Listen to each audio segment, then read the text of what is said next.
a chance de vender, isso vai demorar muito. Às vezes eu costumo dizer que a recuperação judicial, ela é um remédio. Você, mas eu entreguei, agora eu tenho que esperar para receber? Nem todo mundo que acha que precisa de uma RJ precisa. As pessoas acham que não precisam, mas elas precisam. Eu vejo mais o contrário. Como que funciona, como que você vai poder receber o seu crédito ali, né? O que eu tenho que fazer no processo? Que etapa que eu não posso perder para... Então, eu acho que a gente discutir também sobre o lado do credor é interessante. Olá pessoal, estamos iniciando aqui mais um ContabilitaCast, né? Hoje eu tô com a Nayara, lá do Chalfon Advogados, ela vai se apresentar melhor, mas ela é do setor empresarial lá, e a gente vai discutir um tema muito bacana, um tema cada vez mais, não vou dizer na moda, mas cada vez mais usual entre as empresas, né? Que é a recuperação judicial, e ela tem alguns cases de sucesso de recuperação judicial, alguns a gente participou em conjunto, então ela conhece muito sobre o tema, tem bastante experiência como tema, então eu acho que ela vai ajudar a esclarecer muita dúvida, muita gente tem dúvida sobre, credor às vezes tem dúvida sobre, a própria recuperando às vezes tem algumas dúvidas, e aí a gente vai conseguir gerar esse conteúdo, gerar mais esse podcast, né, esse bate-papo que pode ajudar alguém, algum empresário, alguém que conhece alguém que tem alguma dificuldade com isso. Eu acho que sempre tem a enriquecer. E consegui importar a Nayara, que ela fica mais em BH do que aqui, né, Nayara? Conseguimos bater a agenda e achar um dia que a gente consiga estar juntos aqui. Muito obrigado, viu? Obrigado pelo seu tempo, obrigado por estar aqui, por poder contribuir com o nosso público, né? E trazer um pouco mais de conteúdo para a galera. Pode se apresentar, fazer teu jabá aí, para a gente começar o bate-papo. Olá, pessoal, é um prazer estar aqui, uma honra, né, estar aqui com você, Felipe, a gente que conversa quase todo dia, né? Estamos sempre aí dividindo experiências, estou sempre te pedindo socorro na parte contábil. E como você falou, né? Eu sou da parte empresarial no escritório, coordenadora da área civil empresarial. Estou no escritório Chalfon Advogados já tem quase 10 anos, 9 anos aí, indo para 10 anos. E é um prazer estar aqui, acompanho o ContabilitaCast, já vi todos os nomes de peso que passaram por aqui, inclusive as minhas queridas sócias, a Shirley e a Tati, né? já passaram por aqui, já dividiram experiência com vocês. E falando sobre um tema tão importante, recuperação judicial, é uma área que eu gosto muito. Sou uma fã de recuperação judicial, apesar de ser ainda cercada de preconceito, né, de algumas inconsistências, digamos assim, né? E é importante, sim, ser um tema que fique na moda, para que as pessoas possam cada vez mais se inteirar sobre o que é, como que funciona, quem que ela pode servir, ou se você for um credor, como que funciona, como que você vai poder receber o seu crédito ali, né? Eu sou advogada de recuperandas, mas também sou advogada de credores, então é importante a gente entender e saber como que eu vou recuperar meu crédito, como que eu vou receber, como que eu posso contribuir para a empresa em recuperação judicial. Isso é bacana porque, às vezes, eu mesmo sou credor em uma recuperação de um ex-cliente nosso que é de São Paulo, e a gente fica meio assim, o que eu tenho que fazer no processo, que etapa que eu não posso perder para... Então, eu acho que a gente discutir também sobre o lado do credor é interessante. Eu fiz mestrado junto com o Marcos Fusato, que foi administrador judicial aqui há muito tempo. Eu sempre muito curioso, novo, acabei de formar, já emendei no mestrado. Eu ia perguntando coisa para ele no caminho, BH, né? 3 horas e meia de viagem, sem muita coisa para conversar. A gente falava sobre trabalho e eu fui aprender um pouquinho de recuperação judicial com ele. Ele foi meu professor na faculdade dessa matéria e também a gente discutia no caminho. E aí com ele, eu queria ver se a tua visão é parecida, mas com ele eu consegui concluir. Depois eu fui ler a lei de recuperação judicial, que não é uma lei tão grande, né? Ela é uma lei relativamente comparado aos outros dispositivos legais, uma lei até de enxuta, tamanho, né? Pequeno, né? E eu fui aprender com ele, né, um conceito diferente de RJ, como uma... Ele vê e eu também vejo, né? Ele via e eu também vejo a RJ como uma ferramenta de gestão. Você concorda com esse apontamento? Concordo. Às vezes eu costumo dizer que a recuperação judicial, ela é um remédio, né? A empresa ela já está ali passando por um problema, então ela já tem uma dor, ela já tem uma doença, digamos assim, ela está por um período de dificuldade, mas ele é passageiro. Então, quando você tem algo que não é fatal, que não é uma doença fatal, você tem um remédio. A recuperação judicial é o seu remédio. Então, sim, ela é uma ferramenta de gestão. Um dos cases que a gente trabalhou junto, e aí você pode corroborar aqui o que eu vou falar. Era uma empresa que trabalhava com caixa predominantemente de bancos, ela dependia de giro com o banco para trabalhar, e hoje ela é 100% com fluxo próprio. Ela não necessita mais ter esse fluxo com bancos.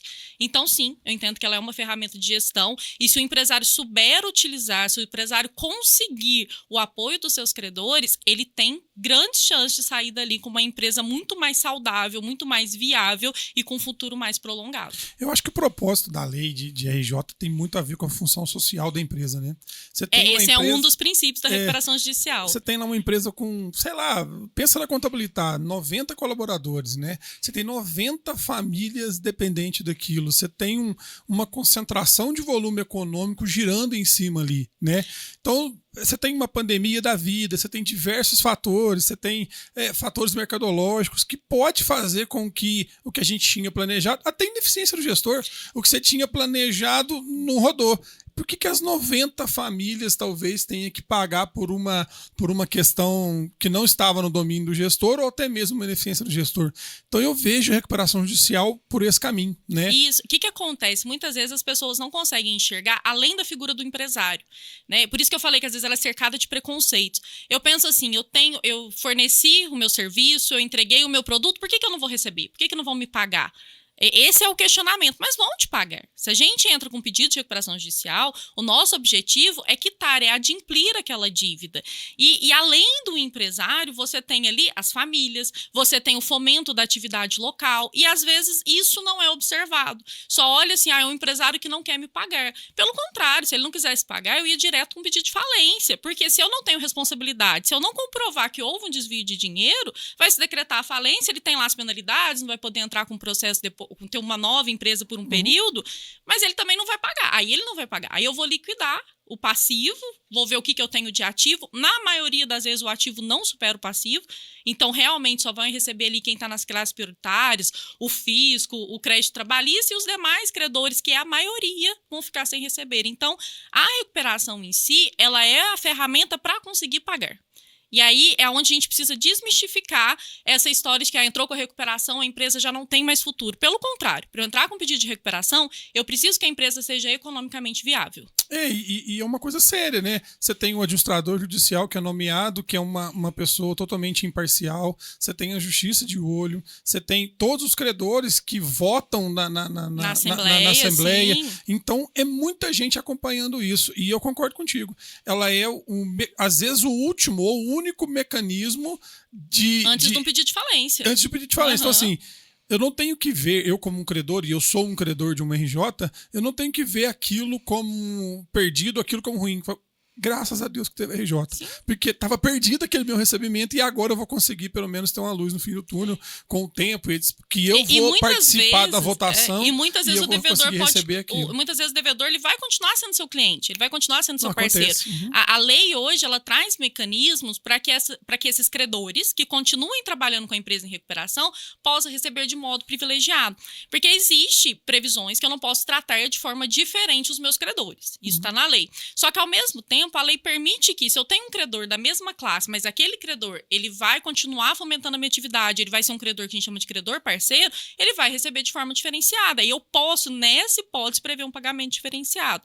Às vezes, o que eu sinto muito, que eu vejo hoje, que é o maior preconceito, que é essa maior sensação de que não vão me pagar, é por causa, às vezes, do deságio, da carência. Fala assim, mas eu entreguei, agora eu tenho que esperar para receber? Uhum. Tem. Na verdade, a gente precisa entender que vai ser necessário e é um risco do negócio em si, assim como nós somos prestadores de serviços, podemos não receber os valores que temos, isso é um risco do nosso negócio. Às vezes eu vou precisar conceder um prazo, vou precisar conceder um deságio para receber, para recuperar parte do meu crédito. Porque se a empresa tivesse condições de pagar à vista, de pagar sem deságio, ela não precisaria da recuperação judicial.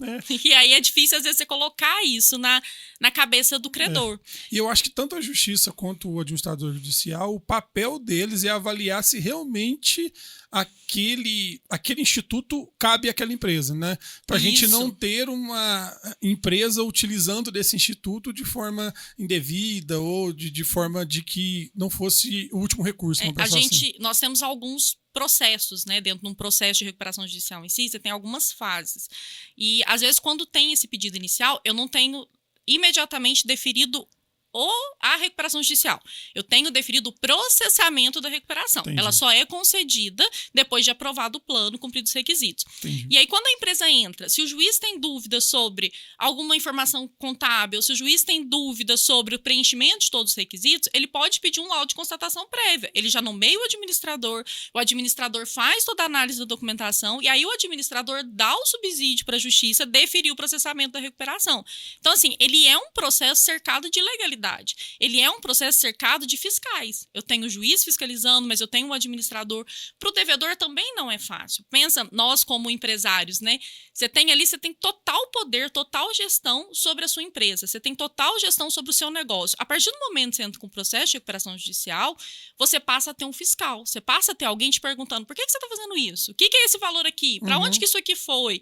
Você não tem mais autonomia no seu negócio. Então, para o devedor também é difícil optar em tomar esse remédio, em tomar essa decisão. Assim como muitas vezes nós também, enquanto pessoas, temos esse cuidado. Será que eu vou fazer isso mesmo? Vou esperar? Vou tentar uma medida paliativa? É a mesma coisa. O que a gente não pode fazer é tomar essa decisão no momento errado. Tomar essa decisão quando ela já não vai ser mais viável. Eu acho que essa é a principal, é saber o momento de tomar essa decisão. Saber a data correta. Porque, em caso da recuperação judicial, a gente tinha antigamente concordata, falência e concordata, que era direto, né? Me corrija se eu estiver errado. Mas a percepção que eu tenho, pelo que eu li, que antigamente o credor via que a situação estava ruim, ele ia lá, pedia a falência, pedia a concordata e pronto. Hoje não. Para ocorrer uma falência, tem que ter tentado uma RJ antes, mais ou menos é isso? Não necessariamente. Às vezes eu posso entender que o meu processo em si, ele não é suficiente para uma recuperação. Eu não consigo uma recuperação, eu vou direto ao pedido de falência. Só que a falência é uma medida mais drástica. Porque, habitualmente, na falência, o credor não vai receber. O credor quirografário, que é aquele que não tem garantia nenhuma, esse provavelmente não vai receber. A chance dele receber é muito pequena. Então, habitualmente se tenta o processo de recuperação judicial para depois pedir uma falência. E essa maturidade precisa vir do empresário saber que, efetivamente, eu não consigo superar essa crise. Eu já tive um cliente, quando ele chegou para nós, ele já estava com o processo de recuperação em andamento. Então, estava na fase de apresentação do plano, ia ter assembleia. Só que era um cliente que trabalhava exclusivamente com administração pública. Os contratos dele eram com a administração pública. E aí, começou a ter estado de calamidade, decretado num monte de estado, e vinha a ordem, ele tinha que fornecer o serviço sem saber se ia receber ou não. Então, para ele, a recuperação estava se tornando cada vez mais inviável. Antes de apresentar o plano, ele falou: eu não consigo, porque eu não consigo atender a administração pública sem receber. Então, ele teve que ter maturidade para falar: não, eu vou pedir a falência, porque agora é o que eu consigo. E foi pedido. Só que isso precisou. São várias reuniões, são várias análises contábeis, é um trabalho conjunto, né, do advogado com a contabilidade, realmente não dá junto ao empresário, e pediu a falência. E o pedido de RJ, né, ele é feito pelo próprio empresário, ou ele pode ser feito também por o credor, ou pode ser induzido de alguma forma para alguém que participa lá da empresa? Como é que funciona isso? Normalmente é o empresário quem vai pedir, né? Ele tem que cumprir os requisitos que está ali. Você tem algumas hipóteses, né? Quando o empresário vem a falecer, então pode ser pedido pelo cônjuge sobrevivente, pode ser pedido pelos herdeiros, né? Ou pelo sócio remanescente. E eu acredito, né? Eu já participei de alguns trabalhos com vocês, né? E vocês atuam dessa forma, mas eu acredito que seria o modelo ideal. Nem todo mundo que acha que precisa de uma RJ precisa. Então, né? A gente precisa de uma análise multidisciplinar, uma análise financeira, uma análise contábil, uma análise tributária, às vezes, uma análise jurídica de se realmente ele está ou não naquela fase. Na prática, eu vejo mais ao contrário. As pessoas acham que não precisam, mas elas precisam. Eu vejo mais o contrário. É muito difícil o empresário que chega falando assim: eu preciso de uma recuperação judicial. Eles chegam assim: eu estou com um problema, eu preciso de um advogado para me defender, estou com uma série de execuções e tal. E aí você vem e sugere a recuperação. É mais o advogado que tem que ter esse olhar clínico, porque é muito difícil o empresário chegar e falar assim: não, eu quero entrar com um processo de recuperação judicial. Normalmente ele chega com aqueles problemas, várias execuções, vários contratos, mas não cogita. Não cogita por causa dessa perda de autonomia, dia, por causa da dificuldade. Eu entro com um processo de recuperação, eu dependo do meu credor. Eu dependo do meu credor me apoiar. Eu dependo do credor aprovar o plano que eu vou apresentar. Então, ele não é um processo fácil, ele não é um processo barato, porque a remuneração do administrador é uma remuneração alta e está prevista na lei, de fato. Então, você tem aí um gasto inicial alto, elevado. Não é porque a empresa está em recuperação que automaticamente ela tem assistência judiciária, então ela tem os gastos com a própria justiça. Então é muito difícil o empresário que chega falando assim, não, eu preciso de uma recuperação e o advogado vai falar, não é o caso. Normalmente é o contrário, o advogado fala, olha, para o seu problema a solução é uma recuperação. A gente tem esse olhar clínico mais fácil do que o próprio empresário, saber o momento, né? Para o empresário chegar já falando que precisa de uma recuperação, normalmente ele já está com a corda no pescoço, às vezes já passou o time de se pedir a recuperação. Entendi. E eu uso a analogia do médico quando eu vou falar de qualquer problema que o empresário chega lá na Contabilitar, por exemplo, e a gente tem que dar o remédio e o remédio dolorido. Às vezes você chega no médico com um câncer. Para você é o fim do mundo e o médico está lá naquela tranquilidade. Não, o tratamento é esse, vai fazer, sei lá, quimioterapia. E é a mesma lógica, né? O cara chega lá, talvez em fase terminal, achando que não vai dar certo. Você tem que, com a maior tranquilidade possível, você já viu outros empresários passar por aquela fase, já tem até um trabalho psicológico ali em cima de poder apoiar, né? E você tem que dar a solução para ele com a maior tranquilidade possível, ele tem que sentir essa confiança. Eu acho que por isso que as empresas, né, quando vai procurar uma alternativa nesse sentido, eles procuram alguém com uma certa experiência naquela ação, porque ela quer ver, né, outros que passaram por aquele momento. E como eu já passamos até juntos por algumas, você acompanha a fase do empresário em todas as fases, né? A fase do pedido, a fase da expectativa daquilo vai ser concedido ou não, a fase do preparar o plano de recuperação, a fase de ir para a assembleia, a fase disso. E são fases que têm que ser vencidas e comemoradas mesmo a cada fase, porque é um processo dolorido, árduo, todo mundo que é envolvido no processo rala um pouco, né? Depois desse pedido inicial, falando já de fases, né? Eu pedi, o juiz vai entender se eu atendo as características, ele vai nomear um administrador logo depois, deve ser isso, né? E aí, depois, começa a construção de um plano de recuperação? Só voltando um pouquinho nessa questão de estar muito junto ali do empresário, de ter esse acompanhamento, esse cuidado, o que eu gosto muito de fazer, sabe? Como nós temos diversos clientes que já passaram por essas fases, tem um cliente que já passou, que sabe a dificuldade, porque atrás do CNPJ, você tem um CPF, você tem uma pessoa que tem uma família, você tem alguém que está vivendo um período muito difícil. E o advogado, ele precisa ter esse olhar clínico que passa a conhecer mais o seu cliente, saber que é um momento difícil, você tem que segurar na mão dele e falar, vai dar certo, nós vamos conseguir, nós vamos vencer. E aí, eu busco, às vezes, colocar esses clientes para trocar experiência, né? Eu preciso ter um cliente falando para o outro, olha, foi difícil sim, eu passei por essa fase, mas eu venci. Muitas vezes oriento, olha, procura ajuda de um psicólogo, porque esse é o momento que você precisa de um psicólogo, às vezes você e a sua família. Nós estamos em uma recuperação agora mais complicada um pouquinho, em que o cliente precisa sair de casa porque está tendo ameaça, e aí então tudo isso mexe muito com o psicológico. Então eu preciso enxergar, além do CNPJ, eu preciso enxergar também o CPF. E sim, são fases a serem vencidas. A primeira delas é a fase do pedido inicial mesmo, quando eu vou pedir o processamento da recuperação.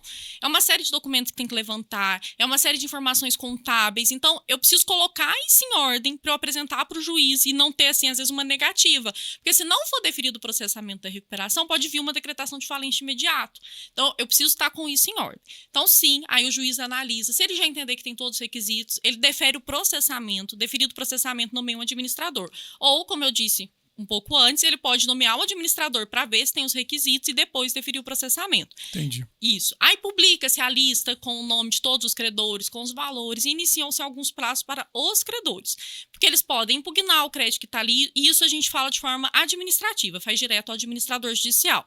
Então, eu posso impugnar, falar que meu crédito não é aquele, que meu crédito é um pouco maior. Provar que o valor é outro. Provar que o valor é outro. Provar que meu crédito não está sujeito à recuperação. Porque às vezes você colocou lá e tem uma garantia que não foi observada, e aí isso pode fazer com que ele não seja sujeito à recuperação. E se o credor comer bola nessa etapa? Ele tem um outro momento processual. Entendi. Então, eu tenho algumas fases. A gente, às vezes, fala que esse é um direito que não prescreve, porque eu posso ter algumas consequências por não fazê-lo nesse primeiro momento, mas normalmente eu vou sempre poder fazer em algum momento, alguma fase. Então tem a primeira lista publicada, apresenta, o administrador faz essa análise inicial, corrige classe, porque às vezes é um crédito quirografário e está como garantia real. Então ele vem e faz essa correção.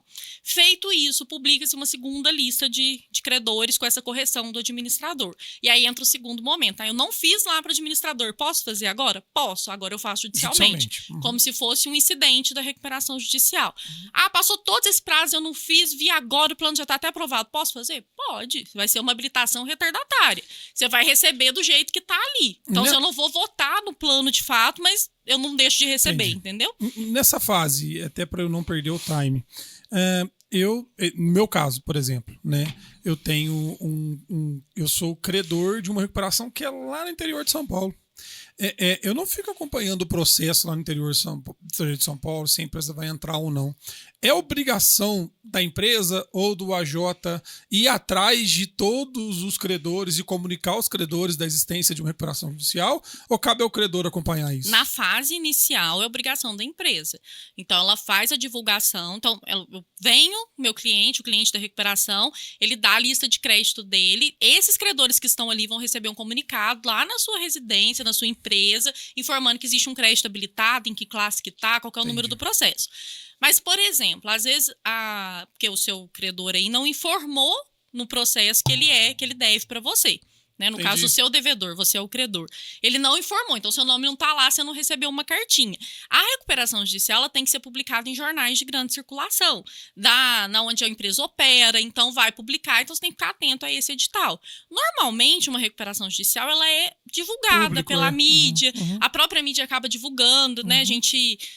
pelo menos a mídia local, então de uma forma ou de outra chega quando você toma conhecimento, você precisa apresentar. Mas recebida essa carta inicial, informando o andamento da recuperação, aí passa a ser sua obrigação acompanhar o processo. Porque aí você já sabe que ele existe, você precisa ter um advogado ali acompanhando. E aí, beleza, você passou essa fase da segunda lista de credores.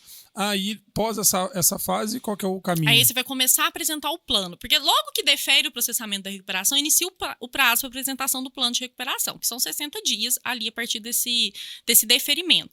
E aí você tem que trabalhar no plano de recuperação judicial e trabalhar com seus credores. Qual que é o plano que você vai apresentar? Por que você está pedindo aquele deságio? Por que você está pedindo a carência? Quem que é o credor que vai ficar como credor parceiro? Como que ele faz para ser um credor parceiro? Então você tem que trabalhar isso com os seus credores para conseguir ter o apoio deles. E esse contato, essa negociação, vamos pensar, com os credores, ele não é proibido, não. Não, enquanto está nessa fase. Não, o que não pode ter é um pagamento fora da recuperação judicial. Tratamento. Privilegiar um credor ou outro. Privilegiar um credor fora do que a lei está prevendo. Mas o próprio administrador judicial ele pode fazer mediações. Então, se você tem um credor que está mais difícil, que você não consegue contato, às vezes tem uma dificuldade maior de entender, porque acontece muito, né? Às vezes o credor tem um advogado que não está acostumado com o processo de recuperação, então ele não entende que existe diversas formas de pagamento. Eu enfrentei muito isso nessa recuperação de agora, estou enfrentando ainda, porque eu tenho deságios escalonados. Então, eu tenho credor que pode receber sem deságio e eu tenho credor que vai receber com deságio de 80%. E aí, acabou sendo divulgado na mídia o deságio de 80%. Mas aí ficou todo mundo assim, meu Deus, eu vou receber com 80% de deságio? Não necessariamente. Pode ser que se você não for um parceiro da empresa, sim, mas você tem a opção de receber de zero de deságio a 80%. Então, você tem que vir explicando um a um. E aí, nesses credores que você tem maior dificuldade, o próprio administrador pode promover as mediações. Então, ele marca a mediação, ele participa, ele auxilia. O administrador, ele é um fiscal, mas ele também é um auxiliar. Né? Ele está ali também para te auxiliar, para trabalhar junto com o devedor.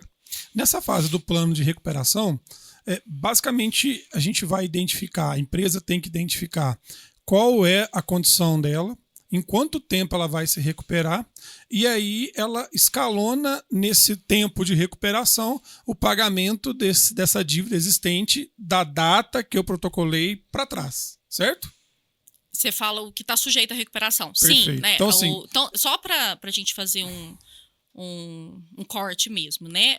qual é a minha data de corte? A data do pedido. O que está sujeito? Todos os créditos existentes até a data do pedido, vencidos e não vencidos. Os vincendos também. Beleza. Tá? Salvo prestação continuada. Então, por exemplo, nós somos prestadores de serviço. O crédito que existe até aquela data, ok, está sujeito. Dali para frente eu posso encerrar a atividade. Eu não preciso continuar prestando serviço. Okay. Então, sim. E aí o plano de recuperação judicial vai prever o pagamento dessas dívidas até a data do pedido. Aquilo que é pós-recuperação judicial tem que ser cumprido nos exatos termos do que foi contratado. Beleza. E aí eu vou dizer o seguinte, a minha empresa, até para entender se ela tem viabilidade econômica, a minha empresa ela vai pagar isso em tanto tempo, porque a minha previsão orçamentária é tanto tempo e por aí vai. Então, a empresa tem que ter uma inteligência financeira, talvez uma consultoria, né, alguma coisa. E aí, por exemplo, nesse que a gente está trabalhando em comum, entra a nossa participação da Contabilitar em questão, que é ajudá-lo nessa assessoria. A sua capacidade vai ser tanto, vai ser assim. Se você prometer pagar mais do que isso, você não consegue pagar e por aí vai. Há um acompanhamento, uma fiscalização, talvez através do administrador judicial, se esses números que estão lá, que foram divulgados, eles realmente fazem sentido? Tem. O administrador ele tem que olhar se há uma viabilidade ou não. Por isso que é feito, quando você entra com o processo de recuperação, você tem que fazer um laudo de viabilidade econômica. Então, sim, o administrador ele faz esse acompanhamento. E depois de aprovado o plano, a empresa continua ali, que a gente chama de em recuperação judicial, né? Ainda até com essa nomenclatura no seu CNPJ, por 2 anos. Que é um período em que o administrador vai fiscalizar o plano para saber se ela está cumprindo ou não. E nesse período, se não cumprir qualquer obrigação prevista no plano, ela vai ser convolada em falência. De imediato. Entendi. E aí, você falou 2 anos, 2 anos é o prazo mínimo. A empresa pode querer se manter com esses nomes, ou em 2 anos automaticamente sai Não, em 2 anos você pode pedir a exclusão da expressão, desde que você comprove que aquelas obrigações vencidas após o deferimento da recuperação judicial, aqueles 2 anos foram cumpridas. Aí eu posso pedir. Entendi. Mas o meu plano ele está restrito a esses 2 anos? Não. Muitas vezes você tem plano, se eu não me engano, da Americanas, agora que foi divulgado, o pagamento do quirografário vai acontecer em 2044. O plano prevê que é com 20 anos para frente que ela vai pagar a primeira parcela. Mas em 2 anos ela já pode pedir a saída da RJ. Porque ali você tem em vencimento, por exemplo, os créditos trabalhistas. Trabalhista não pode ter um deságio. Ele tem a própria lei prevê que é sem deságio, prevê que tem que pagar nos primeiros 12 meses. Então você já tem obrigações ali que vão ser vencidas nessa... Antes de entrar nessa questão da categoria de credores, que eu acho que é bem interessante as pessoas entenderem, você mencionou o negócio de órgão público, que eu lembrei de uma situação bem interessante. Às vezes a RJ é recomendada em termos financeiros, mas se a empresa entrar em RJ, ela não tem cliente, porque tem cliente que não contrata empresa em administração judicial. Tem, às vezes, a licitação que não aceita empresa. Então, é de extrema importância ter essa multidisciplinaridade na decisão, vou pedir ou não, para entender, né, o que isso pode te acarretar de prejuízo ou não, né? Eu lembro de um cliente que a gente tinha em comum que ele prestava serviços de transporte para, sei lá, e-commerce. E eles tinham no contrato deles a previsão que a RJ estava encerrada a prestação. Então, ou seja, partir para a tomada de decisão se vai ou não pedir, você tem que pensar, vou perder esse cliente, ele vai ser necessário ou não para mim, até onde você vai compensar. A sua vida ela não vai continuar igual, ela vai mudar drasticamente. Especificamente com relação às vezes licitações, essas questões, a gente consegue a dispensa de apresentação de certidões, a própria lei prevê, o juiz pode permitir que você participe, você pode entrar às vezes com mandado de segurança, o juiz vai te dar a autorização para participar. Mas quando é só comercial, o exemplo desse cliente, é preciso fazer um trabalho às vezes prévio. Você precisa ir até o seu cliente, você precisa conversar. Por quê? Porque o seu cliente é para quem você, às vezes, você vai continuar prestando serviço, ele continua sendo seu cliente. Então, eu preciso explicar para ele que o fato de eu estar em recuperação judicial não vai atrapalhar a minha forma de prestar o serviço.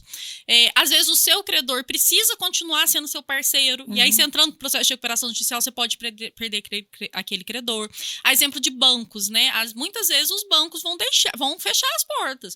Hoje, né, as coisas estão mudando muito. Então, às vezes, quando a empresa entra com recuperação judicial, o próprio banco já procura com linhas de crédito diferenciada, com outras formas de se trabalhar trabalhar com aquela empresa. É porque o banco, ele já. Se o juiz admitiu e o AJ admitiu uma RJ, ele entende que a empresa tem chance de recuperar. Então é a oportunidade do banco, às vezes, de poder. Só que isso não é uma regra. Tem Entendi. muito banco hoje que ainda vai ficar brigando com você ali, que vai fechar as portas. Então, sim, o empresário precisa fazer essa análise. O empresário, ele precisa ter em mente que a vida dele vai mudar pela fiscalização, vai mudar pelo tipo de negócio que ele faz.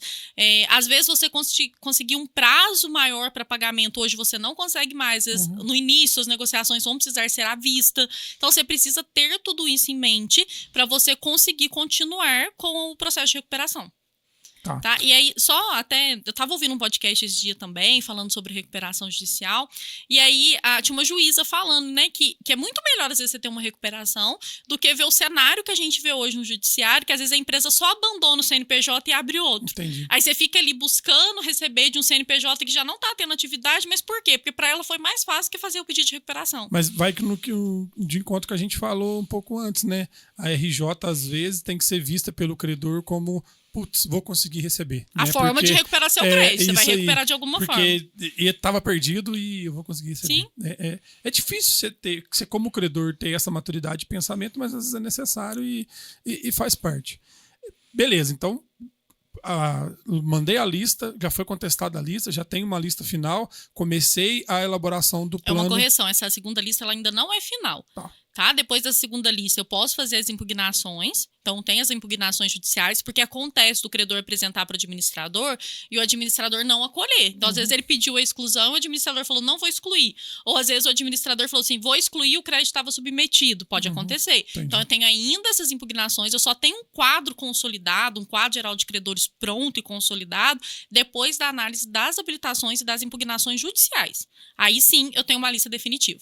E essa análise com a lista definitiva, ela sai antes ou depois da aprovação na Assembleia? Muitas vezes depois. Tá. Muitas vezes depois. Aí tem os pedidos liminares, às vezes, né? Eu não estou na recuperação, mas o meu crédito está sujeito. Se eu tiver probabilidade do direito, eu posso pedir uma liminar para votar na Assembleia. Ou vice-versa. Eu entrei pedindo a exclusão. Peraí, você quer excluir seu crédito, você não pode votar no meu plano. Então, aí a recuperanda vai pedir para não ser computado aquele voto, entendeu? Você tem os dois cenários. Entendi. E aí eu parto, então, para a montagem do plano de recuperação. E você falou várias vezes aí de classificação de credores e a categoria de credores.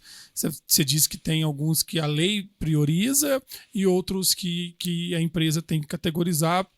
Tem uma ordem que você vai seguir, né? Então, tenho primeiro meu crédito trabalhista, garantia real, quirografários, microempresa e empresa de pequeno porte. Vai ser mais ou menos nessa ordem. O trabalhista é a relação trabalhista que você tem ali, e esse, pelo que você falou, ele tem que ser pago esse é o primeiro com um tempo específico. Tem as limitações de valores, né? Mas se não superar 150 salários mínimos, tem que pagar à vista e à vista, sim, nos 12 primeiros meses pós o pedido de recuperação ou pós o deferimento, processamento da recuperação.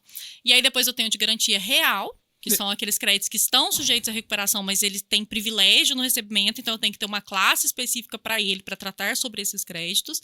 E aí eu tenho os quirografários e as micro e pequenas empresas. E garantia real alguma coisa foi dada em garantia naquele crédito? Isso, mas não é alienação fiduciária. Então, eu tenho um bem, alguma coisa dada em garantia, mas eu não tenho alienação fiduciária. Porque a alienação fiduciária é quando o bem pertence ao credor, mas está na posse do devedor.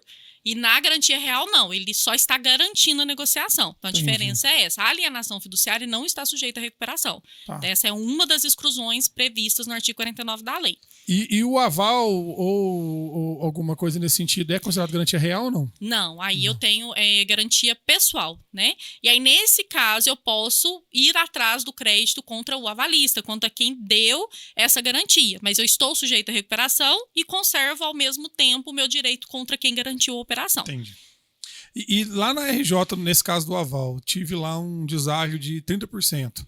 Esse deságio que teve, esse 30%, pode ser cobrado do avalista?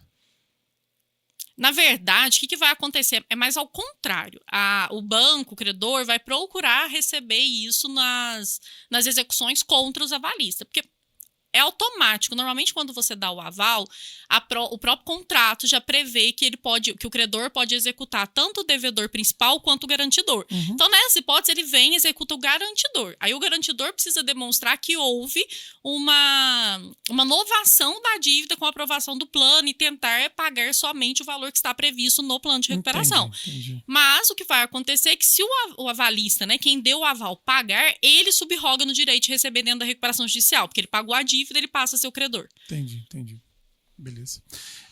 E aí, então, você falou do garantia real, dos trabalhistas, garantia real. Você falou quirografários. Quirografários é quem não tem outros. garantia. É quase todo mundo. É aquele crédito que não tem garantia, então ele vai receber ali naquele bolo que não é o que tem prioridade, ele é o último ali da lista. E tem o MEPP que fica antes do quirografário? Isso, eles estão ali na mesma categoria. O que vai diferenciar se é microempresa de pequeno porte e se não é, se é empresa de grande porte, né? O que vai diferenciar é ali. Entendi. E aí a gente pode só criar as subclasses, às vezes dentro do quirografário, que são esses credores parceiros. E aí o que eu não posso fazer, e que às vezes fica um pouco nebuloso para as pessoas, mas por que eu posso ter um tratamento diferenciado? Eu não posso ter um plano que prevê, eu vou pagar o credor X dessa forma. Entendi. Não. Eu ponho uma condição, eu tenho aqui, todos os credores que se enquadrarem naquela condição serão considerados credores parceiros. Então, eu coloco a critério do credor. Então, o credor vai escolher, eu vou cumprir aqueles requisitos, quero ser parceiro e receber daquela forma. Você dá a possibilidade do credor todo mundo pode se enquadrar ali. Em qualquer uma das... Entendi. Eu não posso criar uma subclasse. Você dá uma isonomia entre as classes. Isso, eu não posso criar uma subclasse em que só se enquadra um credor. Eu tenho que criar uma subclasse que dá a possibilidade para todo mundo se enquadrar nela. Entendi. Que é bom para recuperanda, que é bom para o devedor, mas também que é bom para o credor, que vai receber de uma maneira diferenciada. Então, aí a recuperanda monta esse plano de recuperação, submete isso no processo, e aí os credores têm que entender aonde que ele vai encaixar cada um. Como é que funciona essa... Na verdade, quando você apresenta a primeira lista e a segunda, né, depois quando o administrador vem corrigindo, ele já vem falando quem que está em cada classe. E aí essas impugnações que você faz também pode ser para que você se enquadre em outra classe. Tá, mas e a subclasse não vai ter, porque você não tem um plano ainda. Não, porque a subclasse, ela tá dentro do quirografário. Ela tá dentro daquela classe, mas é uma subclasse dela. Então, como que eu sei se eu vou enquadrar naquela ou não? Se eu cumprir os requisitos previstos na subclasse. Porque muitas vezes é futuro, né? Isso, eu tenho ali o credor quirografário e eu tenho o quirografário parceiro. Quem é o parceiro? O que continua fornecendo para a empresa, o que tiver X de prestação de serviço anual. Então, eu sei que eu estou naquela subclasse se eu cumprir aqueles requisitos. Entendi. Tá? Existe alguma fase processual lá no processo que o cara tem que falar assim, eu sou subclasse tal, ou não? Não. Ele pode, às vezes, manifestar falando assim, eu vou apoiar a recuperação judicial na seguinte modalidade. Ele pode manifestar. É obrigatório? Não. Entendi. O que acontece depois da apresentação do plano é que vão ser apresentadas objeções. Que são as objeções? Olha, eu não concordo com o plano, ou eu fiquei com dúvida nisso, eu fiquei com dúvida naquilo. Aí marca-se a assembleia. Se não tiver objeção, eu não tenho assembleia. Então, se eu apresentei um plano, nenhum credor manifestou objeção, o juiz pode homologar de imediato. Entendi. Né? É raro, não acontece, mas já aconteceu, já vi acontecer. E aí se marca a assembleia onde vai ser discutido o plano, né? Onde a devedora, pelo seu advogado, vai expor por que está na crise, o que aconteceu, como que ela chegou naquela fase, por que o plano foi apresentado daquela forma, vai esclarecer as dúvidas dos credores e submeter o plano à aprovação. Entendi. E aí a aprovação também é por classe? Tem que ter a maioria em cada uma das classes? Isso, eu tenho... duas modalidades, né? 3, porque eu tenho essa sem objeção e tenho a modalidade que eu posso ter o meu plano aprovado em assembleia ou eu posso ter o meu plano aprovado diretamente pelo juiz, que a gente chama de aprovação forçada, que é o crown down. O que acontece? Se eu tenho 4 classes, eu preciso de aprovação nas 4, cada uma com seu requisito. Na garantia real e no quirografário, eu preciso ter aprovação tanto por valor de crédito, maioria de valor, mas maioria de cabeça também, de número de credor. Entendi. No trabalhista e no ME, eu só preciso de maioria de presentes. Então, quem está presente? Por que presente? Porque eu posso ter assembleia em primeira ou segunda convocação. Primeira convocação, tem que ter maioria de todo mundo presente. E em segunda convocação, eu vou com o quórum que tiver. Então, quem tiver presente é quem vai ser... Então, na primeira é a maioria dos credores. Dos credores totais. Totais, entendi. Segunda tipo convocação uma lei complementar é quem tiver. e lei ordinária. Isso. Entendi. Então, E aí, o que acontece da aprovação? Normalmente vai para a segunda assembleia ou tem caso Quase sempre segunda convocação. Muito difícil ser na primeira, porque tem muito credor que às vezes é pequeno, que às vezes não tem um advogado, que não sabe o rito, não sabe o procedimento, e aí não se habilita para participar.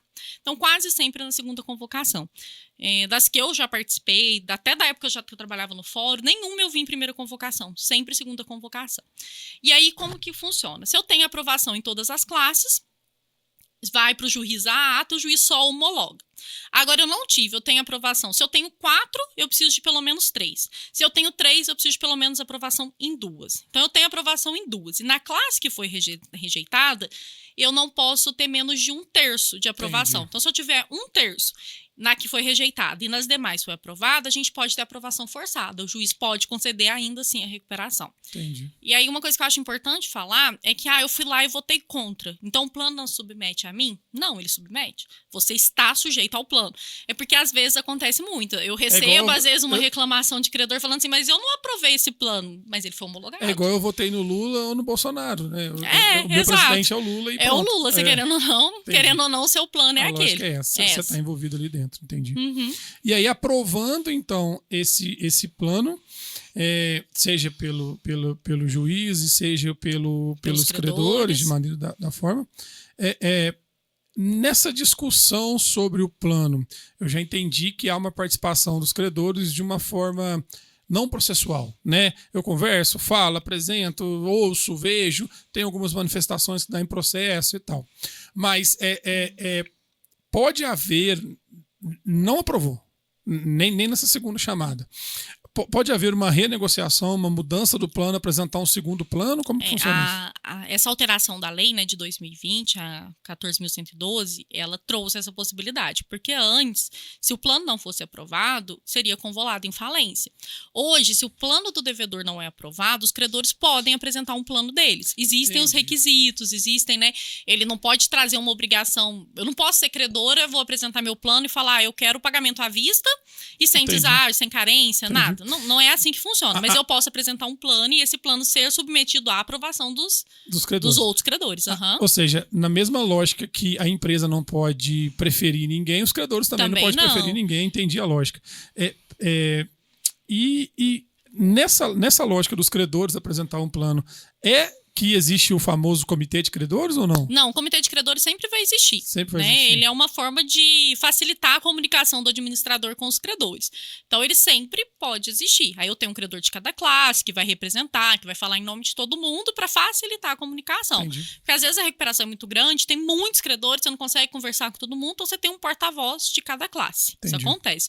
Então, o comitê, independente disso ou não. Uhum. Hoje, se eu submeti um plano à aprovação na segunda fase, não foi aprovado na segunda convocação, eu posso ter a apresentação pelos credores. Aí os credores vão se organizar. Essa fase é obrigatória, eles podem falar, não quero fazer isso. Não, eles podem falar, não querem fazer isso. Sim, aí mas normal. Aí vai pra falência. Entendi. E aí é por isso que eu te falo que às vezes não acontece, porque eles precisam avaliar. Na falência, os credografários vão ficar cada vez mais difícil de receber. Bom, os balanços estão lá, as informações estão lá, eles conseguem ter essa noção se a empresa tem patrimônio, se não tem. Eu já vi casos de recuperação judicial que a empresa tinha um patrimônio, não líquido, mas existia o patrimônio, ela deu o patrimônio em pagamento da dívida, ficou na mão desse comitê dos credores, eles ficaram lá anos até vender o patrimônio, na hora que vendeu, receberam. A empresa cumpriu eu já vi muito isso. Às vezes fazem dação em pagamento, um imóvel que o valor é 20 milhões. Qual que é a chance? Qual que é a chance de vender? Isso vai demorar muito. Tem a negociação, forma de pagamento, então vai ficar ali anos tentando receber esse valor. E é a mesma coisa que vai acontecer na falência. Então, na falência, às vezes ela só tem aquele patrimônio, eu preciso vendê-lo, eu preciso liquidá-lo para que os credores possam receber. E na falência tem a mesma prioridade que tem no... ainda piora um pouquinho ainda na frente. Que eu ia falar, porque ainda entra o fisco ali que vai entrar que vai sobressair aos créditos quirografários. Então, ou seja, a falência, para mim, sempre vai ser pior do que a recuperação judicial. Eu, como credor. Sim. Sempre vai ser pior. Depende muito da sua classe de credor. Mas sim, eu sempre vejo ela como pior. Por quê? Porque na maioria das vezes o passivo é maior do que o A ativo. massa falida não é suficiente para pagar a dívida. Não é suficiente. Se Às fosse, vezes você não estaria em tem. recuperação. Dependendo do tipo de atividade, eu não dependo. Eu tenho o quê? Qual que é meu ativo? Material de escritório, mesa, cadeira, computador, às vezes um ar-condicionado. Isso não paga nem os trabalhistas. Então, por isso que às vezes ela não é o melhor remédio. Entendi. Uma coisa que eu acho importante a gente falar é que o juiz, a atividade do juiz, ela é muito fiscalizadora. Mas quando eu tenho uma aprovação de plano na Assembleia, a atividade do judiciário ela está muito limitada. A decisão da Assembleia ela é soberana. O juiz não pode, eu não vou homologar esse plano porque o deságio é de X e eu não concordo com esse deságio. Não, porque quem vai receber votou, quem vai receber concordou. Entendi. Isso faz muito sentido, né? Faz. É porque às vezes as pessoas... Eu tenho um RJ credor... só existe porque existe um credor. Sim, e às vezes você tem um credor que não concorda e ele fica brigando. Às vezes ele entra contra a decisão que homologou o plano, falando, mas o deságio é muito alto. Mas ele foi aprovado, às vezes a maioria aprovou. E quando a aprovação é forçada, isso pode acontecer nas classes, por exemplo, trabalhista aprovou, garantia real aprovou e quirografários não. Aí o cara da garantia real ele não tem que falar porque foi aprovado, mas o cara do quirografários podem questionar ou não? 1/3, na verdade, ele concordou com a recuperação. Então, o que o juiz tem que olhar é isso, se os requisitos, né, da lei foram cumpridos, mas não essencialmente o que está previsto no plano. Entendi. Ele tem que olhar se o plano não está infringindo nenhuma lei. Eu estou dando tratamento diferenciado entre os credores? Não, então eu vou homologar. Então fica um processo muito transparente, né, Nayara? Porque eu apresento meus números. Eu tenho um administrador judicial que normalmente, a maioria deles que eu acompanhei, tem contadores ou são contador que vão auditar e validar aqueles números. Se não tiver, normalmente ele monta uma equipe de trabalho específica para aquela recuperação. Para validar aqueles números. Até porque ele apresenta relatórios mensais para a justiça da atividade, ele fiscaliza se a empresa está funcionando ou não, se ela está aberta, se ela não está aberta. E assim... basicamente, né, você tem lá os credores olhando, quantos credores tem, os advogados dos credores olhando, o AJ olhando, tudo bem transparente e depois é aprovado essa recuperação judicial. Basta o acompanhamento e é um ponto muito positivo da lei, né? Depois de passar todas essas etapas, a chance de não recuperar, não sei até onde tem uma estatística dessa, mas é bem mais difícil, porque só se você conseguiu renegociar todos os créditos, você conseguiu resolver. É só você passar por um período de crise novo. Há exemplo das empresas que entraram com o processo de recuperação judicial antes da pandemia, depois enfrentou uma pandemia. E aí, às vezes, precisou fazer um aditamento ao plano, convocar uma nova assembleia, mostrar. Agora, é possível você apresentar, olha, aquele plano não se mostra mais viável, então vamos rediscutir, vamos apresentar um novo plano. E é possível me recuperar, passar 10 anos, eu precisar de novo do Instituto de RJ? 5 anos é o prazo mínimo. Você não pode ter pedido recuperação judicial nos últimos 5 anos. Ter deferido recuperação judicial nos últimos 5 anos. Fora isso, eu posso pedir de novo. Entendi. Então aprovou a Assembleia lá, aprovou todos os planos, o juiz aprovou, passou todos os prazos. Beleza. Vida que segue, eu vou cumprir o plano, vou seguir o que está lá e... Continuo prestando contas à justiça nos dois anos seguintes. Perfeito. Ou mais tempo, se você entender necessário, porque às vezes o administrador pode falar, não, eu quero continuar fiscalizando mais um período. Pode acontecer. Beleza, passou os 2 anos, eu cumpri tudo até ali então, o AJ deu o aval para o juiz me retirar da RJ, eu pedi a saída, saí. Não cumpri o plano depois disso, e aí? Depois desses 2 anos, eu não falo em convolução, eu tenho que executar, tenho que apresentar. É que durante esses 2 anos, eu faço requerimento nos próprios autos, pedindo a convolução da recuperação em falência. Depois desse período, eu tenho que entrar com processo autônomo, tenho que seguir os requisitos previstos na lei para a decretação de falência de uma pessoa jurídica. Mas ainda é falência. Então, ou seja, eu não cumpri... Isso, mas pode ser falência a qualquer momento, dependente se é recuperação ou não. Hoje, eu posso entrar e pedir a falência de alguém que me deve? Posso, desde que eu cumpra os requisitos previstos ali na lei. Valor do crédito, tempo... Isso eu não sabia. Eu imaginava que só podia ter falência pós-RJ. Era obrigatório ter RJ. Não necessariamente. Tá. Então, beleza. Passou o período de RJ, tinha 5 anos lá para me pagar, passou os 5 anos, não pagou. Sendo um crédito oriundo de uma RJ ou não, tem alguma diferença no tratamento dele nessa cobrança ou não? Depois dos 2 anos é como se a recuperação, assim, teoricamente não tivesse existido. Então eu vou executar normal, vou entrar com os crédito comum, como qualquer outro. Você vai fazer as execuções com as garantias ali previstas. Entendi. Bacana. Tá? Às vezes o plano prevê que tem algum bem em garantia do cumprimento daquela obrigação. Não paguei, eu vou executar aquele bem que foi dado em garantia. É uma possibilidade. Então é um processo muito político, né? Se for pensar nos credores, na qualidade da dívida, de como é cada coisa, da minha necessidade de credor. Porque às vezes eu tenho necessidade de cliente e não de credor. Eu posso arrumar outros fornecedores. Às vezes não. Às vezes o meu negócio tem a ver com o credor confiar em mim. Então eu preciso ganhar esse credor porque é vital para o meu negócio continuar. E vai depender muito do caso. Sim, muitas vezes a sua atividade, ela não é uma atividade assim, que eu posso fornecer para todo mundo. Né? Não é uma venda de um bem que todo mundo, um computador que todo mundo consome. Né? Às vezes é uma atividade muito segmentada, muito nichada. E aí eu preciso daqueles credores trabalhando comigo. Eu preciso continuar, eu preciso recuperar a confiança dessas pessoas. E isso é muito difícil. Eu acho que essa é o maior desafio da empresa em recuperação judicial, é reconquistar a confiança. É saber que naquele começo você vai ter que pagar, às vezes, à vista, você não vai ter aquele prazo que você costumava ter, mas aos pouquinhos você vai reconquistando, a pessoa vai entendendo, ela começa a perceber que é muito mais seguro fazer um negócio agora, que eu tenho um monte de gente fiscalizando, do que era antes. Mas até ela entender isso, é um processo. É um processo para todo mundo. Às vezes, como eu disse, às vezes o advogado do credor, ele não entende o processo de recuperação, às vezes ele não é aberto para conversar, porque não é todo mundo que faz recuperação judicial, e aí acho que eu só vou lá e vou cobrar um crédito. Não é só ir e cobrar um crédito. Então você precisa vir, é um trabalho de formiguinha mesmo, credor a credor. Até a votação da Assembleia. Eu ponho o plano de recuperação no processo, bem antes, né, da Assembleia. Então, dá tempo dos credores analisarem o plano de recuperação antes deles irem votar. Sim. E dá para me sentir se está tendo aceitação ou não. É um jogo político. Aceitação ou não do plano. Isso, às vezes na própria Assembleia você vai ver os credores vão apresentar as objeções dele, vai falar o que não concorda, você pode pedir a suspensão. Isso que eu ia te falar. Pode pedir a suspensão. Eu posso ver, putz, errei no tiro aqui. Ouvi o que estão me falando aqui. Eles têm sentido, faz sentido o que eles estão falando. Isso, olha, eu vou atender o que o credor está precisando, porque a empresa precisa do credor. Então, eu senti. É uma dor comum tal ponto do plano. Eu consigo melhorar ele, eu consigo mudar, eu consigo evoluir, eu posso pedir. Depois de iniciada a Assembleia, existe um prazo para encerrar, que são 90 dias.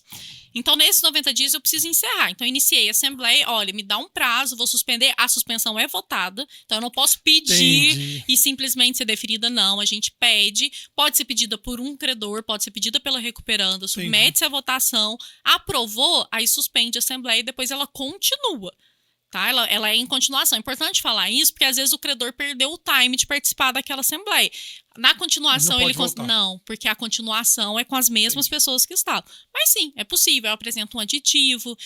Às vezes eu posso ter 10 aditivos a um plano? Posso, não tem problema. A gente vai aditando conforme vai sentindo a necessidade. 90 dias é o meu prazo. Sim, 90 dias é o prazo para eu terminar a assembleia que foi iniciada. Entendi.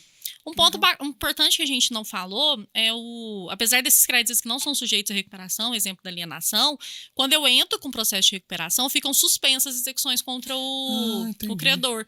E aí, assim, por um prazo de 180 dias, que pode ser renovado por mais 180. Então, mesmo aquele bem que tem alienação fiduciária, ele pode não ser executado, se ele for um bem indispensável à atividade da recuperanda. Entendi. Então, fica parada essas execuções. Eu sou uma transportadora que tem um caminhão que está alienado. Que é muito comum. Se eu perder esse caminhão, eu não vou conseguir prestar serviço. Eu não trabalho, ele é indispensável à minha atividade. Então, eu preciso do bem para trabalhar. Não vai ser deferida a busca e apreensão desse caminhão. Entendi. Ele vai ficar suspenso. A lei prevê isso. Entendi. E se for só um crédito comum, não vai ter. Isso. E se for um crédito comum, que não tem garantia, ou às vezes só tem um aval, não vai ficar suspenso em relação ao avalista. Mas eu não vou ter medidas de expropriação contra a empresa em recuperação. Então, eu não tenho penhora online, eu não tenho busca de patrimônio, não vai lá na empresa tirar nenhum bem da empresa. Isso é um ponto importante, porque esse período que a gente chama de fôlego, né? 180 dias é o fôlego da empresa, para sentir como que vai ficar a atividade dela, para trabalhar no plano e, com isso, apresentar algo palpável.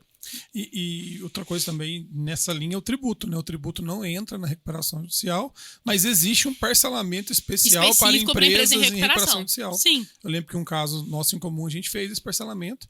Ele tem um prazo maior, em vez de ser 60 dias, são que é o prazo 120, comum, é o dobro. 120 Isso. E acho que tinha uma opção 84, 87, 90, um negócio assim. E a gente fez.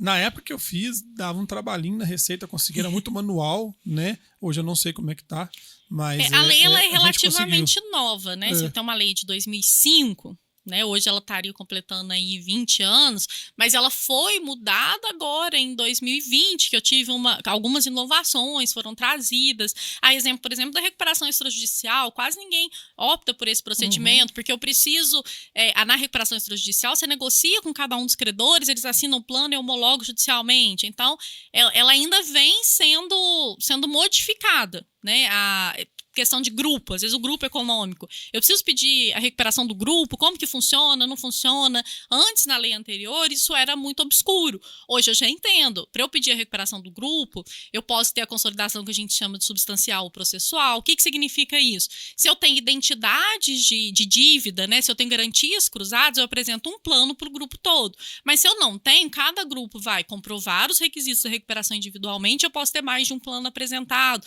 E isso foi trazido com a lei de 2020, que antes era tudo muito obscuro, a gente não sabia como que funcionava. Então tem todas essas alterações, a lei ela ainda vem sendo modificada. Estou com um caso interessante também lá no escritório que é uma empresa, a dona dessa empresa é uma empresa dos Estados Unidos, e lá nos Estados Unidos eles estão em processo de recuperação, e isso vai esbarrar aqui. Então, ou seja, a recuperação de lá é meio que um cumprimento de sentença. Aqui tem que ser também, porque lá eu achei muito legal isso. Mas lá fora é muito diferente a forma como enxergam um processo de recuperação ou um processo de falência. Lá chegou na fase de falência, decreta falência, beleza, o empresário vai seguir a vida dele, vai abrir outra empresa e tá tudo bem. Eles enxergam que é um risco do negócio a falência, é diferente aqui no Brasil. E quem vendeu ou comprou dele tá sujeito a esse risco. Tá. Entendi. E aqui no Brasil, não. Se a empresa entra com um processo de falência, automaticamente eu acho que existe um crime, automaticamente eu acho que existe um desvio de patrimônio.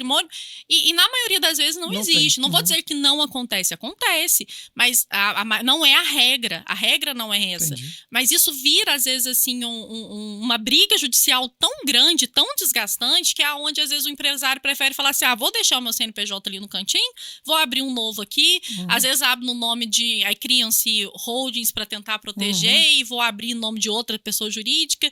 Então, aqui no Brasil, isso ainda é muito visto com maus olhos.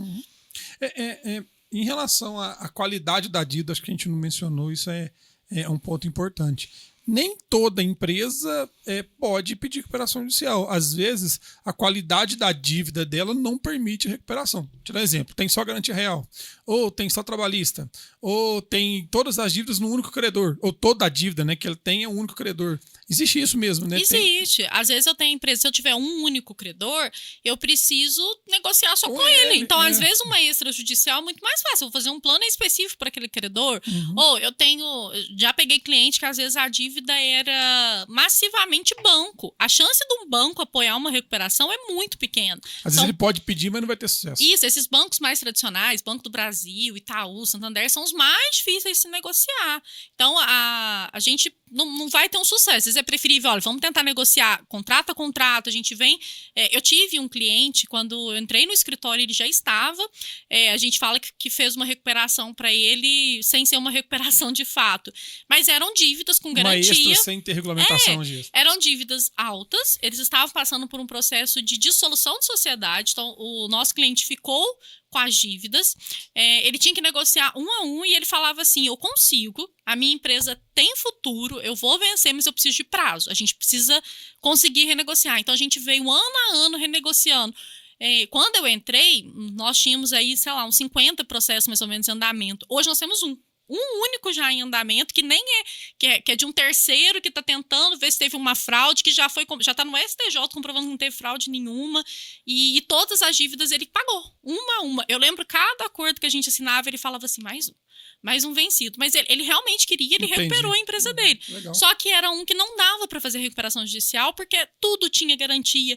A empresa tem um patrimônio vasto, e foi graças a esse patrimônio que a gente conseguiu renegociar, porque ele conseguia dar esses bens em garantia, ele conseguia fomentar a atividade dele. Então é muito bacana.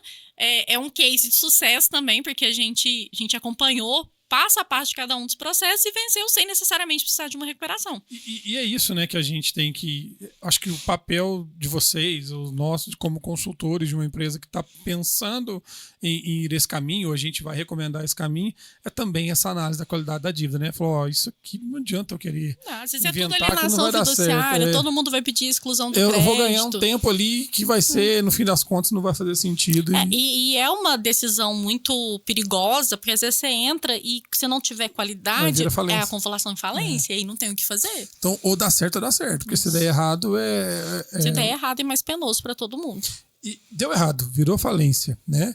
Como que funciona a falência? Na falência, o empresário ele é afastado da atividade, então a atividade passa a ser gerida pelo administrador, o administrador vai liquidar o ativo da empresa. Isso pode acontecer também na RJ? Afastar o empresário e alguém assumir a gestão? Na recuperação judicial, o empresário ele continua à frente da atividade, é ele que vai fazer com a fiscalização do administrador. Entendi. Normalmente, quando vai para falência, a empresa já não está mais em funcionamento. Então, encerra-se a atividade, vai liquidar o que tiver, junta esses valores no processo e o juiz determina quem que vai receber. Entendi. E aí tem uma regra na lei lá de preferência para receber, né? Isso. Trabalhista, tributário, etc. Exato. E aí ele pega o patrimônio que sobrou, que a gente chama de massa falida, e vai fazer isso. Cria-se a massa, vê quem que vai receber e vai pagando conforme o que for possível. Às vezes a empresa tem créditos, então o administrador judicial vai fazer as execuções, os processos que precisa para receber aquele crédito, recebeu, traz para a massa, e aí vai pagando conforme a ordem ali de preferência. Entendi. Mas aí, como você disse, né? Normalmente a empresa tem mais passivo do que ativo, acaba que nem tem massa, às vezes. Ou às vezes o que ela tem de crédito não é líquido, então quer entrar no processo, vai demorar muito tempo até conseguir receber. Entendi. E é interessantíssimo que o administrador judicial assuma a empresa para o gestor não vender aquilo e desviar o recurso, né? Aí ele é afastado de fato para que o administrador tenha um controle maior para poder fazer os pagamentos. Uhum. Mas isso não acontece na recuperação. Na recuperação, o empresário continua à frente. Entendi. Não tem uma possibilidade dos credores assumir a empresa, nem que momentaneamente. Não, só se eventualmente comprovar que está tendo uma fraude, um desvio, alguma coisa, mas é muito raro, muito difícil acontecer. O que você me fala de tempo médio que dura um processo de recuperação judicial? Desde o pedido de saída ao pedido inicial ali. 2 anos é pós a aprovação do plano. Aprovação do plano. Isso, a aprovação do plano implica no deferimento da recuperação. Então, lá no comecinho eu tenho o deferimento do processamento do pedido, aprovado o plano eu tenho o deferimento da recuperação judicial em si. Então, são 2 anos ali. Antes da Lei 11.112... Desde o pedido até a aprovação, por exemplo. Antes da Lei 14.112, que é a de 2020, eu poderia prorrogar o que a gente chama de stay period por um prazo indeterminado. A lei não previa a possibilidade de prorrogação, mas a jurisprudência trazia essa possibilidade. Entendi. Então, ali você ficava pedindo a prorrogação, por quê? Muitas vezes, o processo em si ele tem um monte de prazos, mas que às vezes o judiciário não consegue cumprir. Então, o judiciário precisa ter uma assembleia em tanto tempo. Está previsto na recuperação que a assembleia tem que acontecer em tantos dias. Só que se não tem pauta, se o juiz não dá andamento, se não publica os editais, então são causas que não foi a recuperanda que deu. Não foi a recuperanda que atrasou. Isso. Às vezes o volume de trabalho para o administrador judicial também. Exato. Não foi a recuperanda que atrasou o processo. Aí podia se prorrogar esse prazo. Hoje a lei prevê que esse prazo pode ser prorrogado por 180 dias. Então eu posso ter aí até 1 ano de stay period, até 1 ano de suspensão das execuções. Depois disso, já não é mais interessante para a recuperanda ficar ali com aquele processo sem um plano aprovado, porque eu não tenho inovação da dívida. E aí, como que fica? Se eu não tenho inovação, não está com prazo de suspensão, eu vou começar a executar. E aí eu vou ter andamento normal nas execuções. Então, hoje, habitualmente, até 1 ano, você já tem um plano submetido à aprovação, você já tem uma votação nesse plano, normalmente esse prazo. Você diria, então, um prazo máximo de 3 anos. Isso. Entendi. Isso. Só que... não é regra, mas o que acontece? O judiciário continua atrasando. Numa comarca igual Varginha, não. O processo costuma ser mais sério. Mas às vezes é uma comarca maior, às vezes é uma comarca em que tem muito processo, pouco juiz, às vezes não é uma vara especializada. Aqui em Varginha a gente não tem vara especializada. E é um processo que necessita, assim como o advogado precisa ser especializado, o juiz também precisa conhecer o procedimento. E isso atrasa. Então, se a recuperanda não deu causa, eu entendo que é possível, sim, a gente pedir a prorrogação e, às vezes, superar esse prazo que está previsto na lei. Entendi. Porque a lei, ela precisa ser interpretada e trazida à nossa realidade. Então, não adianta a lei prever um prazo que não é cumprido pelo próprio judiciário. Aí não pode o devedor aqui, a recuperanda, ser prejudicado. Entendi. E isso é comum em outras esferas também, né? Às vezes o cliente pergunta assim, mas meu processo está com o juiz, quanto tempo ele tem para decidir? A lei prevê um prazo para ele decidir. Ele vai cumprir naquele prazo? Não, porque ele tem muito mais processo que ele deveria ter. Então, precisa ser aplicado à realidade. Assim como lá é adequado, aqui também precisa ser adequado. Mas nos processos que você participou, ou representando o credor, ou representando a recuperanda, normalmente ficou nesse prazo de 3 anos? Sim, a recuperanda normalmente ela busca com maior celeridade ter uma aprovação desse plano, porque para ela quanto antes aprova, você tem inovação de dívida, você começa a cumprir, a tua vida volta ao normal. Quando tira a expressãozinha ali em recuperação, isso traz outros olhos nas negociações futuras. Tem empresa que enquanto está ali em recuperação não negocia com ela.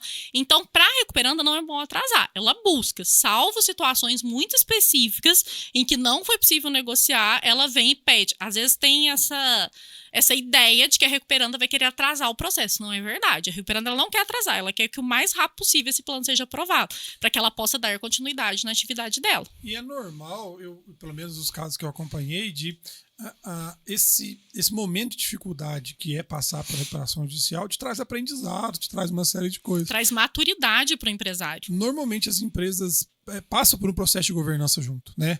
Elas passam por uma organização administrativa. Ela entende essa necessidade de profissionalizar. O que fez de errado para melhorar e tal. Ele é um processo doído, ninguém quer passar de novo. Isso. Quem já teve um problema não quer ter aquele problema de novo. Então, essa maturidade faz com que o empresário busque superar esses períodos. Deve ter casos no Brasil de 2 vezes RJ na mesma empresa, né? Tem. A Oi, se eu não me engano, foi. A Oi entrou e depois pediu de novo, logo depois. Isso acontece, é comum. Tem muitos casos no Brasil? Tá virando mais comum? O quê? O processo de recuperação? Sim. Ele tem ficado mais... O que acontece? Você escuta todo ano após ano... é um período de crise passageiro, o país está numa fase ruim, ano que vem vai melhorar. Aí não melhora. Então, ano a ano vai aumentando o número de pedidos. Ele passa a ser mais conhecido, ele passa a ser melhor interpretado. Então, as pessoas começam a entender como que ele funciona, então ele vai aumentando sim. Ano a ano tem aumentado o número de recuperações judiciais. Não sei se tem essa estatística, mas... Tem sim, a gente pode levantar. Que recuperou e não recuperou, sei lá, 70% dos casos recuperam, né? Isso também seria uma estatística interessante, até para avaliar se não, mas tem sim, a gente consegue ter acesso. A recuperação tá sendo eficiente. Sim, né? A gente consegue ter acesso sim. Normalmente, quando entra com o processo de recuperação, é difícil a convolução, assim, ela não é uma regra, o pedido de convolução, não. Até por ser mais penoso, tanto para o devedor quanto para o credor, ele não é a regra, então as empresas tendem a recuperar. Às vezes pode ter uma convolução pós-aprovação de plano. Entendi. Fiz o plano, não consegui cumprir o que estava ali, não consegui ter um novo plano, aí sim a gente vai ter a convolução. E essa convolução é o pedido para falência ou não? É o pedido para falência. Eu transformo a recuperação em processo falimentar. Entendi. E aquele exemplo que você deu, que eu acabei de aprovar a RJ, rodei um ano, veio uma pandemia. Aí você pede um ajuste, ele tem algum nome específico? Você vai pedir uma nova, você pede uma nova assembleia, você justifica, apresenta para os juízes justificativas, explica o que aconteceu, ele convoca uma assembleia, você vai discutir isso com seus credores. Entendi. Mas é porque aí foi um caso atípico, algo que não estava previsto, que você não podia prever, ninguém previa que ia ter uma pandemia. Então, efetivamente, eu preciso corrigir. Tem um justificativo para tal. Por exemplo, no Rio Grande do Sul, com o que aconteceu, ninguém estava prevendo aquilo, então você tem empresas que estavam em recuperação. É um motivo de força maior. Da mesma forma que lá empresas que estão com dívidas, às vezes com o banco, seria ilógico o banco atrasou 2 parcelas, já vou executar. Ele precisa entender que houve uma situação excepcional e se adequar a ela para a gente conseguir superar. Dificilmente vai acontecer uma recuperação judicial por conta disso, porque os credores vão ter essa percepção. Pode ser que aconteça por causa disso, mas a forma como vai ser administrada, como vai ser visualizada pelos credores, precisa ser de acordo com aquela realidade, com aquilo que aconteceu. Eu acho que isso é um dos papéis do juiz, né? Ele tem que ter esse bom senso aí de entender. Sim, o juiz hoje, se tiver uma execução contra uma empresa lá do Rio Grande do Sul, por exemplo, que está com 3 parcelas atrasadas, o juiz precisa ter o discernimento de falar, peraí, olha o que aconteceu, aí, né? Vou marcar uma audiência de conciliação, o juiz tem que promover a solução dos problemas. Para o credor em si, o que você recomendaria que é essencial? Acompanhar o processo, mas Em qual fase? O que faz que ele não pode perder? O que você recomendaria? Na verdade, ele não pode perder nenhuma fase. Ele precisa acompanhar do começo ao fim. Recebi a cartinha. O meu crédito está correto. Ou o meu crédito é esse mês, está na classe correta. Ok, vou acompanhar o plano. Apresentou o plano, analisar o plano, verificar se esse plano em qual classe que você vai se enquadrar, se é palpável, se não é. Iniciar um diálogo com a empresa, entender. Ser parceiro é importante. Eu oriento muito aos meus clientes. Olha, vamos tentar ser parceiro deles. Você vai conseguir receber de outra forma. Eu explico muito isso, porque você sozinho, você não tem força para derrubar a empresa. Né? Então, às vezes, eu vou ficar brigando contra ela vai aprovar esse plano, eu vai enfiar esse plano goela abaixo, eu preciso aceitar. Não, vamos trabalhar junto, vamos analisar esse plano. Então, a gente faz essa análise sempre em conjunto. Quando você fala em receber de outra forma, é que eu vou continuar prestando serviço para eles, eu vou ter rentabilidade. Isso, aí você vai conseguir estar numa classe, futuro. aí você vai estar numa subclasse ali que você vai receber de outra forma e continua fomentando a sua atividade também. Isso, então, ou seja, indiretamente eu vou receber isso de uma outra E às forma. vezes o credor, ele precisa ter a maturidade de entender que às vezes a empresa está em crise. Eu vi isso muito recente agora, em credores que tinham, todo o meu crédito está com essa empresa que entrou em recuperação judicial. E aí? Talvez o seu caso seja uma recuperação judicial. Talvez o credor também precise de uma recuperação. Por conta da recuperação. E ele tem que ter essa maturidade de fazer essa análise. E às vezes motivo, não acontece. Né? Sim. RJ, por quê? Porque o meu maior Porque crédito, o meu crédito eu vou ter tá deságio. lá, eu vou ter deságio, ou eu preciso ter que repassar trabalhar esse com deságio aquela empresa para receber sem deságio, mas aí eu tenho carência, então eu preciso trazer essa carência para cá para justificar os meus credores. Verdade, São empresas bacana. que devem empresa, então eu preciso ter a maturidade de fazer essa análise e entender. Será que eu preciso de uma recuperação agora? E o judiciário tem essa visão de, por exemplo, conceder recuperação, essa de tabela, de uma forma mais fácil, porque existe uma primeira ou não? Não Vão tratar de necessariamente. forma isolada. Porque não é necessariamente de forma isolada, é porque o seu plano talvez seja vinculado à forma como você vai receber seu crédito. Só que o preenchimento, os requisitos são os mesmos. Eu preciso preencher os requisitos que estão na lei, eu preciso comprovar a atividade, eu preciso mostrar que eu tenho uma atividade econômica viável. Mas, por exemplo, o laudo de viabilidade econômica já está explicado praticamente. Automaticamente explicado. Não, tá aqui, ó. Eu não tenho... Meu maior crédito tá eu lá, posso eu vou brigar receber dessa forma. Exato. Exato. Legal. E isso é importante, às vezes, enxergar e entender isso. Isso é legal. Bacana, nunca tinha pensado por esse lado. Uma recuperação pode gerar outras. Pode gerar outras. Dependendo do volume do crédito, às vezes a sua atividade está muito concentrada ali. Você pega uma Oi da vida que tem contratos enormes, né? Isso pode quebrar uma outra empresa. Pode, exato. Eu vou fechar. Não, só para terceirizar a operação da Oi. Exato, você não precisa fechar. Eu posso também superar esse período junto com ela. Entendi. Bacana. Interessante, né? Muito interessante. Nayara, muito obrigado pela tua participação. Acho que a gente discutiu bastante coisa. Não sei se a gente não tocou em algum ponto que você acha que seja importante, que você queira complementar. Eu não lembro de algum que... Eu anotei umas coisas aqui, mas todos estão aqui. Eu acho que eu já te a colinha perguntei. tá toda superada. Coloco uns tópicos aqui só para não esquecer uma coisa ou outra. Não, acho que os principais...